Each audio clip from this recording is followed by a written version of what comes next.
We're continuing in our series through the book of Acts, and we are going to be looking at Acts chapter 23, verses 1 through 35.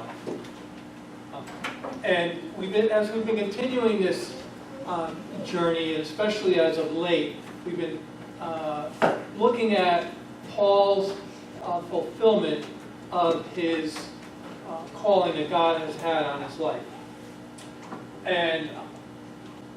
And I look at that, and I've talked about this briefly in a lot of my, actually extensively in my messages prior to this. And I look at my own life, and I look at what God has called me to do. That God has specifically called me to be faithful to Him. God has specifically called me in my life to do what He has called me to do, which is to share the gospel, preach the gospel, live for Him to others, to a lost and dying world. I was just reading a verse this morning that says, "Let your light so shine before men that they may see your good works and glorify God who is in heaven." So the reality of my calling was that I was to live Christ before others. And then along the way, God had given me specific instructions to fulfill as a part of that calling. And there were specific instructions along the way.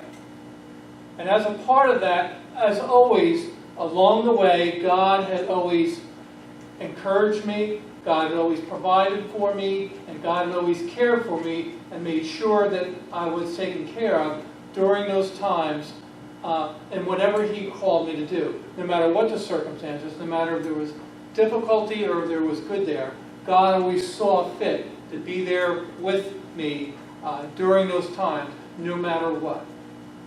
And I think about in your own life, all of us have been called to salvation. All of us have been called to live a life for Christ, for Jesus. But all of us have been given specific callings along the way, specific instructions along the way from God. All of us have. And what God was saying was, how have we been faithful with that? And then as we have been faithful with those things, how has God encouraged us during those times when it got difficult or when it got a little rough? How did God encourage us? How did God provide for us? How did God care for us? How did God see us through to the end? And how will God see us through to the end? Well, this was, for Paul, this was the same thing. You look at Paul, how God called Paul to preach the gospel. But also God gave him specific instructions along the way. And part of those instructions was to go to Jerusalem, but not only to go to Jerusalem, but to go to Rome, so that he could preach the gospel. And along the way, we see how God encouraged him, how God provided for him, and how God cared for him, and along the way saw him safely to his destination. Because God was with him, and God was going to take care of him, and God was going to provide for him along the way. And we'll look at three specific points here. We're going to look at the council, the conspiracy, and the move. The council, we're going to be looking at specifically, in the first part is verses 1 through 11, the council. This is God's encouragement. If you look at verses 1 through 5, in verses 1 through 5, Paul addresses the council's interaction between the two. He addresses their hypocrisy. The council was there. This was the Sanhedrin, the same people, the same group of people that were trying to accuse Jesus. It was the same group or membership of people. In other words, it wasn't the same exact people, but it was the same group of people. And what they were doing is that they were looking to, what they were trying to do was they were trying to find an accusation against Paul so that they could put him to death. And the reason why is, and this is something that's really important, is that we need to look at here, is that the reason why they were doing it, Paul was calling them out on their hypocrisy. He called them whitewashed walls. In other words, he was calling someone who is a wall that has, let's say, mold on it. And he watched it over with white paint. And what does it do?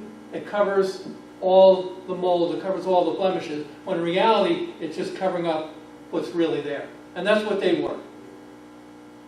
And the reality is that they were putting Paul, they were trying to accuse Paul because Paul disagreed with what? Their own opinions. Paul disagreed with, they disagreed with Paul, and because Paul didn't have the same ideological thinking, the same ideological way of doing things as them. And so therefore, they were angry with Paul because they didn't agree with Paul. And so therefore, they took unscrupulous means in order to try and get Paul and try to accuse Paul and try and put Paul away. See, when people don't agree, we see this in our culture today. If someone doesn't like what you believe, what do people do? If your opinion is different from theirs, what do people do? People come against you, or people try and hurt you, or people accuse you, or people try and set you up and do things because you're not of their mindset. You don't agree with them. They're nice and they're happy with you as long as you agree with them, but the moment you disagree with them, the moment your opinion is different from theirs, what do? They try and hurt you or harm you or take you out in some shape, form, or way. They do. And so that's the reality of what Paul was facing here. Well, Paul had to have courage because this was a hostile crowd. But Paul always found his courage where? In the Lord. Paul always found his courage and his strength in God. And I want to read a Bible verse in Psalm 30 and Psalm 31, verse 24. And the Lord was just instructing me to just go here and show you how God always encourages. And listen to this. Psalm 31, 4. It says, you will pull me out of the net for which they have securely laid for me. You are my strength. Isn't that neat? I'll read that again. You will pull me out of the net which they have secretly laid for me, for you are my strength. See how God encourages him? And then listen to this. And let's look at verse 24 there in Psalm 31. Be strong and let your heart take courage, all you who hope in the Lord. Be strong and let your heart take courage. See how God always encourages? Even in the book of Psalms. This was David when he was being assaulted by King Saul. And King Saul was trying to get him. Because David didn't have the same mindset as King Saul.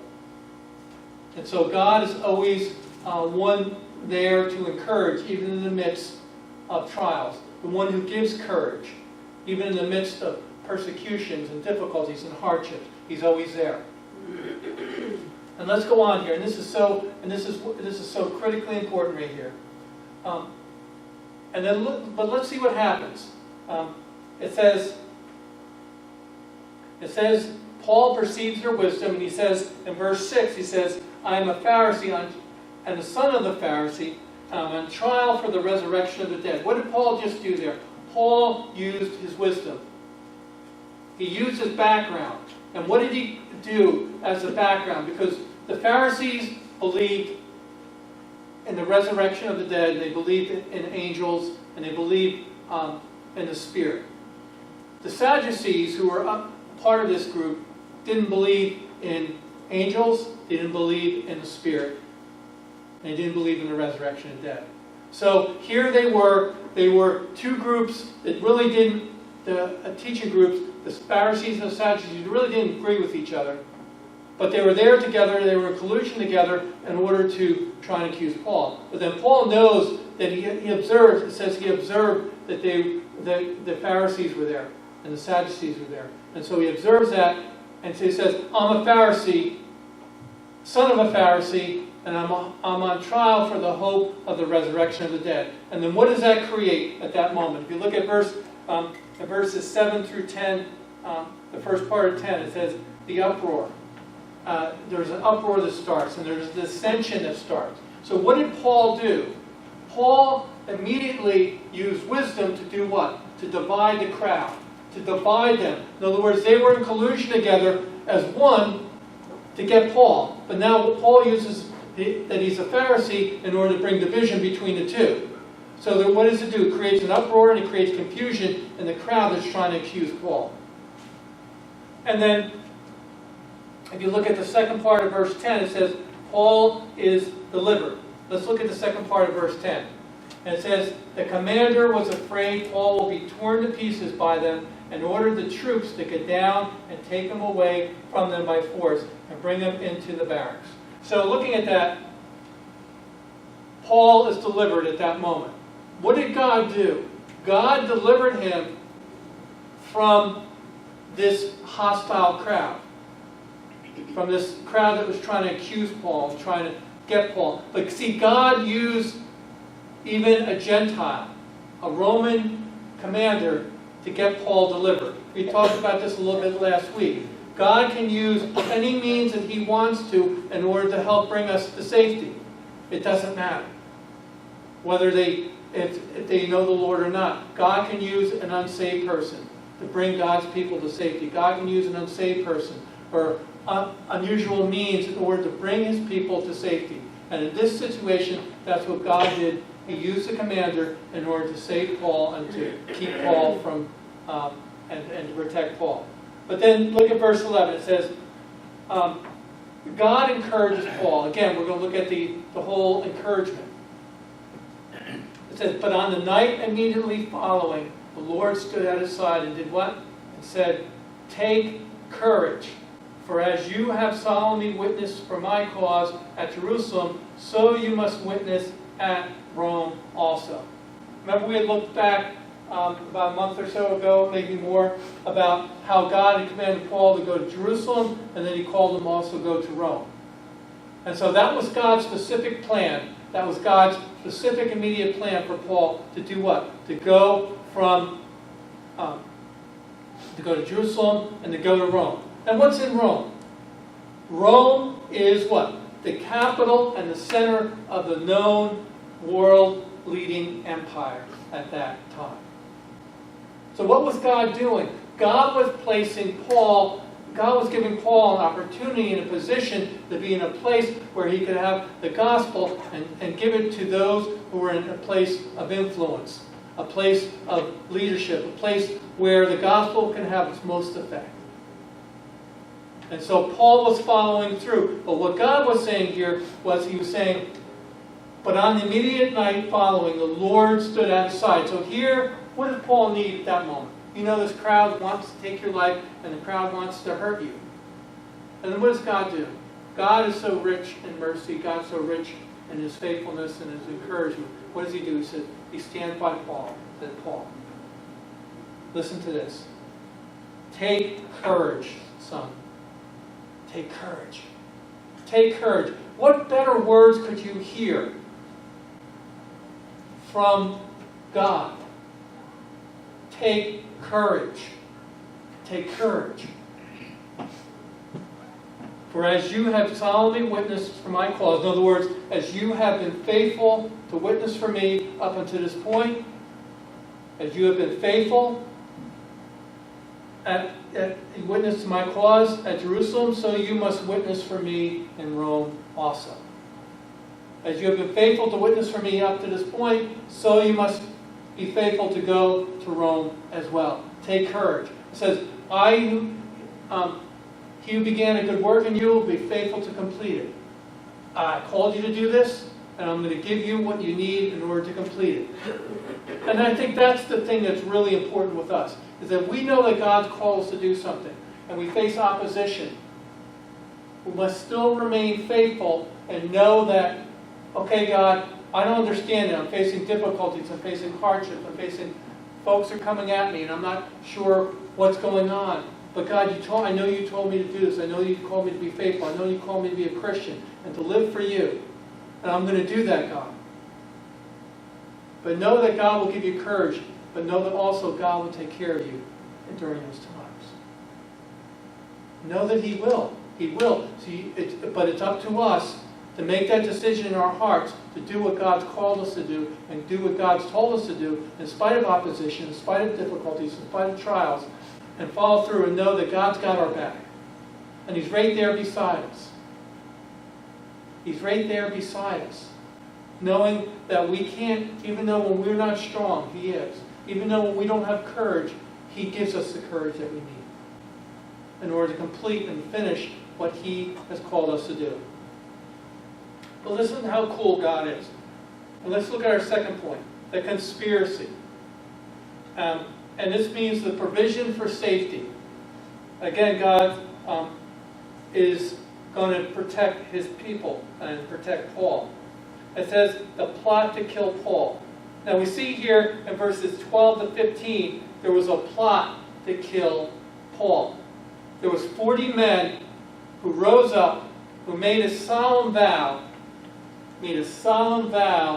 not to eat or drink, and they pronounced anathema on themselves. Anathema means a death unto death. In other words, that their very souls, their very lives would be taken if they did not kill Paul. Until they killed Paul. So, in other words, they put themselves under a curse in order to take someone's life out and to murder someone even against the Jewish law. And so the reality is that they were willing to take their own lives and put a curse on them and themselves in order to kill Paul. So we see here that these were 40 men that were willing to do anything in order to get Paul. And the idea is that they were going to go to the religious leaders, and the religious leaders were in agreement with this, is that so they were going to go to the commander, and they says they were going to go to the commander and say, tell the commander that we want to talk to Paul and have an investigation with Paul, that we want to find out some things a little bit further. And as you bring him down, there'll be 40 of us who have made this goal, and we'll attack him, and we'll kill him, and we'll take him out. But listen to see how cool God is. It says in verses 16 to 22, Paul's nephew hears the plot. He reports it to Paul, and then Paul calls the centurion and takes the nephew to the commander, who explains the plot to the commander. See how God provided there. What are the chances of Paul's nephew, his sister's son, being there at that time when these men were making this plot? What are the chances of that happening? How could you arrange that? You see, God knows where to put people, how to arrange circumstances, and how to make the situation favorable to us. At the right moment, He'll place people at the right moment, at the right time. And He'll do what? He'll provide what is necessary in order for us to be able to have favor and for us to have protection. He'll put people at the right moment, at the right time. He'll do it because He's God. God knew all about this plot.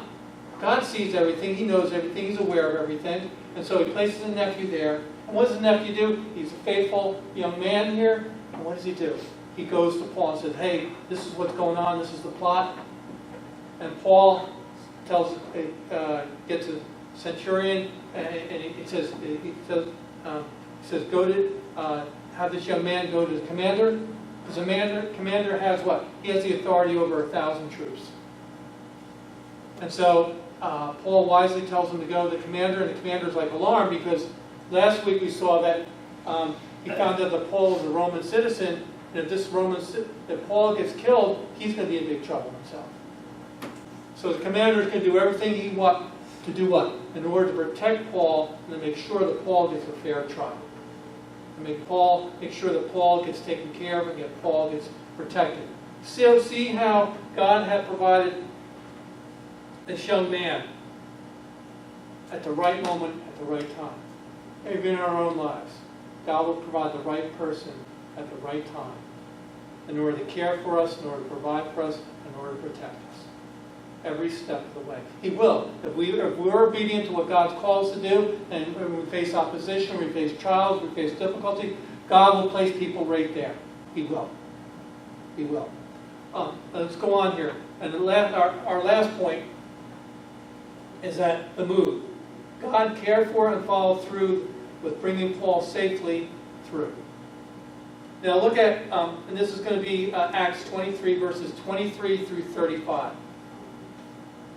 And I think of a Bible verse, and God reminded me of this. It says, "He who began a good work in you will be faithful to complete it." Here, there's an old song that I knew that went to those words. "He who began a good work in you will be faithful to complete that work." And know that the promise of God is that he who began the good work will do what? Will be faithful to complete the work. He'll take you through all the way to the other end. Even if there's trials and difficulties along the way, know that you're God. Know that he is the faithful God who will bring you through. As God said that he would deliver Paul, he did. He provided his nephew to deliver him so that he wouldn't get killed. And then God said, then God brings him to what? He's going to bring him along the way to his destination. It says in verses 23 and 24, it says, "The commander provides many soldiers, horsemen, spearmen, and mounts for Paul for his safe delivery to Governor Felix." So here were 40 men that were ready to kill Paul. So what does he do? He gets 200 soldiers, foot soldiers, 200 horsemen, and spearmen, and mounts for Paul. In other words, put Paul on a mount. In other words, put Paul on a horse. And for protection for Paul. That's a lot of people against 40 people. But he went in the middle of the night. And this, to the commander, this was an important, critical moment because he wanted to make sure that Paul got safely to his destination. And so he's going to provide extra soldiers and extra horsemen to make sure that Paul goes to where he's supposed to be going. And see how God does. See how God was providing the protection that Paul needed even in the midst of the danger. God will provide to know that. He's going to work things out. He's going to provide along the way. I want to read some scripture verses again that the Lord was just showing me in Psalm 33, which I think is these are some real encouragement. And this is Psalm 33, verses 18 and 22. It says, "Behold, the eye of the Lord is on those who fear him, on those who hope for his loving kindness, to deliver his soul from death, and to keep them alive in famine. Our soul waits for the Lord. He is our help and our shield. For our hearts rejoice in him, because we trust in his holy name. Let your loving kindness, O Lord, be upon us, according as we have hope in you." What God has begun, God will fulfill. God encourages, God provides protection, God provides the right people at the right time, and he provides safe deliverance and follow through on what he does. God will give us what we need at the right moment at the right time, folks. He'll place people at the right place at the right time for our deliverance and our favor, and he'll always get us safely where we need to be. He'll use people and means we wouldn't expect. God will use unusual means to fulfill his purpose through us. God's got a calling on our life. I think about this. I think about this church. How this church began. God had this church here for a purpose. He started it many years ago with a purpose in mind. And God had a purpose in mind, what? To preach the gospel and to make sure the gospel got out not only locally, not only regionally, but throughout the world. And the church has been faithful to preach the gospel all those years. The church has been faithful to support missionaries throughout all the time. But God's called this church to also follow through on that. And God has protected the church all those years. God has provided for the church all those years. And God has cared for this church all those years. He has. I've seen it. I'm reaping the benefits of that. We're reaping the benefits of that now. But God still wants to fulfill his purpose, and his plan for this church is not done yet. It's not. There's still work for God's people to do here.